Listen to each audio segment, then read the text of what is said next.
As you guys know, Xbox fans, alongside PC fans since last year after E3 2016, have been begging for tons of our games. Most notable is the game we're going to cover first. It is Spider-Man. And as you guys know, Activision used to be in charge of pretty much all Marvel games last generation and the generation before that.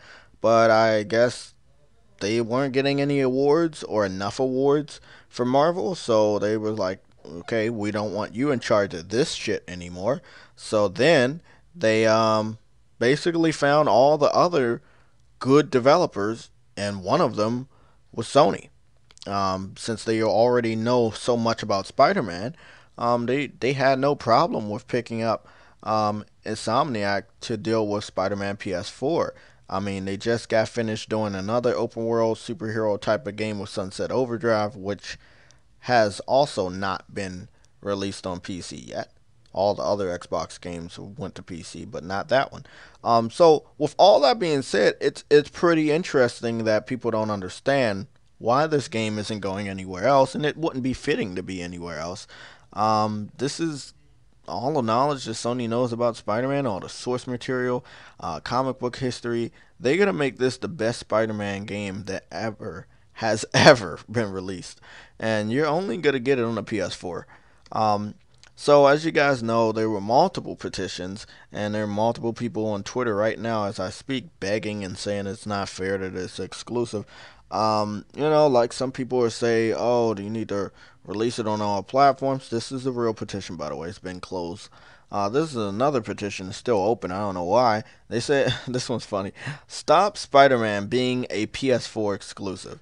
I think he meant to say stop Spider-Man from being a PS4 exclusive, but it must be very young. This one doesn't even mention PC in it. This one just straight Xbox right there and Xbox right here. So, with that being said, and we all know how this stuff ends up, you know, birthday money, Christmas wishes, or whatever, you're gonna end up getting a PS4 before this game comes out. I mean, it's the same thing with this, with Crash Bandicoot. The game came out, you knew it was exclusive, you knew you weren't gonna be able to play it anywhere else when it came out, and it's out now, and it's breaking all types of records. Here we go. These are all from GameSpot. They covered all the records. Here we go. This was top 10 UK sales chart. PS4 Crash Bandicoot Insane Trilogy comes top again. Here we go. Top UK sales chart. PS4's Crash Bandicoot Trilogy beats this Nintendo Switch's Splatoon again. At this time, Crash Bandicoot had beat Splatoon when Splatoon first got launched, as well as the week after. So it beat Splatoon 2 times, and then of course the recent week it still stayed at the #1 spot. We can scroll down and see if they give us any indication where that's at.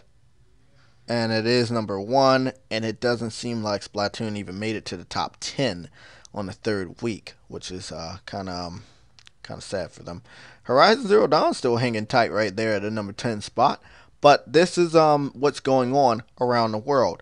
Why are we talking about around the world? Because it does matter. It matters because we got people like Kids Move and Crap Gamer and Mooch and all of these Xbox fanboys. They believe the Xbox is going to make some sort of a comeback. Well, if you only factor in shooting games and the United States of America, well, you're not going to sell that many consoles. If that's all your gamers actually want or play, you're not going to sell that many in the United States of America when those types of games can be found on the PS4, once again, which has sold way more than the platform you're still trying to sell. Yes, I did say still trying to sell because they have not given up. It doesn't seem like Microsoft is ever going to give up, but that gap is never going to get smaller. That's the funny thing. So we have all this proof that Crash Bandicoot sold well, but we're talking about around the world. Microsoft doesn't understand that that matters anymore. So much so that tons and tons of Japanese RPGs have slipped through the fingers of Microsoft, skipping the Xbox One in all three major gaming territories, UK, United States, and Japan. So much so that these games are now going like a fucking magnet straight to the PC, straight to the Nintendo Switch. Those are now the big three for Japanese RPGs: PS4, PC, Nintendo Switch. They don't need the Xbox One. Now, if those Japanese RPGs aren't going to the Xbox One in all three major gaming territories and they're on these other three platforms, what incentive do you have to buy an Xbox One? You don't. You don't have a single one.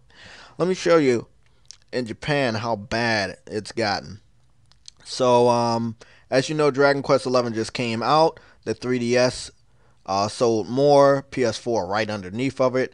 And then you have the Nintendo Switch's Splatoon in third spot. Number one, you got the Nintendo Switch. Number two, you have the PS4. And number three, you have the new 2DS XL. And then you have the new 3DS XL. They have a lot of 2DS and new 3DS. And they got like, what is that? One, two. They got 4DS models. God damn. They got 4DS models over there still selling real good. You got the PS4 Pro number 5. You got the Vita at number 6. The Xbox One is number 11. But the PS3 outsold the Xbox One. The PS3 is a last generation console and it outsold a current generation console. It's confusing. It's not frustrating to me. It's confusing and it's funny. But I always say most of you guys want to act like you can't fucking see, so I guess we should just zoom all the way in. Do you see? You see that right there? Yeah, the Xbox One is at number 11. The PS3 beat the Xbox One in Japan. And I mean, the Xbox One should not only be attractive to Americans, it should be attractive to everybody else. But like I said, you don't have anything they want, no one's going to buy your fucking system. Simple. So, as you guys know, I changed my banner. It represents who I am, what I like. Anime, comic books, movies, gaming, of course, exclusives. We're looking for some PlayStation Legion members, some newer ones. I've picked up a lot of multiplats for the summer sales, and normally I wouldn't have. I picked up Grand Theft Auto Digital because it was $30 last time, and if you don't have Grand Theft Auto, you're in luck. It is now $30 again on the PlayStation Store. I made a new logo. I'm serious about the Grand Theft Auto stuff. A lot of people didn't think I was serious. I'm serious. We're going to start a series. I'm going to try to get as many people in my lobby as possible. We're going to fuck around. We're going to share stories. We're going to talk about gaming. This is the platform. This is the game that I want to use for that. There's been many other games with good lobbies and stuff like that. Could be Destiny. But we're not going to go with Destiny. We're going to go with Grand Theft Auto 5 because I know that is the one game that most all gamers should have at this point. Unless you own a Nintendo Switch or a Wii U, you probably don't have Grand Theft Auto 5. But we're going to start that. Made the logo this past weekend, I believe. So I pinned this to my Twitter. My Twitter is JayTechTV, just like YouTube. So, if my PSN is right here, right? And then my PSN is also right here. It's been like that for a couple years now. As soon as you go to my page, you can click this. My trophies are not private. You can see them. They're public. So add me on the PSN. We're going to try to get started with this Grand Theft Auto lobby, this open lobby this weekend. So possibly Saturday for the 1 o'clock PlayStation Legion podcast. Now, I'm also thinking about doing some after dark type of gaming, which will be after 8. Football is going to be on Sunday, clearly, and basketball hasn't started up yet, so we're probably going to do that Saturday as well, but after 8. So if you want to do that, let me know. Um, this weekend I'm probably gonna be. Let me see the games that we. What do I have up here? I'm probably gonna be on Titanfall 2 again. Um, because I'm really liking that game. I like how that co-op is and the competitive. That I don't have to fuck around with the mechs. We can just run around as if it's Call of Duty, which would make this kind of my first and only Call of Duty, like the closest I've gotten to purchasing Call of Duty, which is actually a big thing for me. As you guys know, that most of the time I gear towards exclusives, but thanks to PlayStation Plus and making a lot of these games cheaper, so cheap that I can't turn away from them, I've picked them up. And of course, multiplats like these two that I would never pick up, but they were free on PlayStation Plus. Titanfall 2, I picked that up as 20. As you know, Grand Theft Auto 5, I picked that up at $30. So, not bad. There's a lot more sales for PlayStation Plus, and if recommended by some cool gamers that you think I should pick up some of these multiplats that are on sale, I will do it. I will feature them. If I fall in love with the shit, oh well.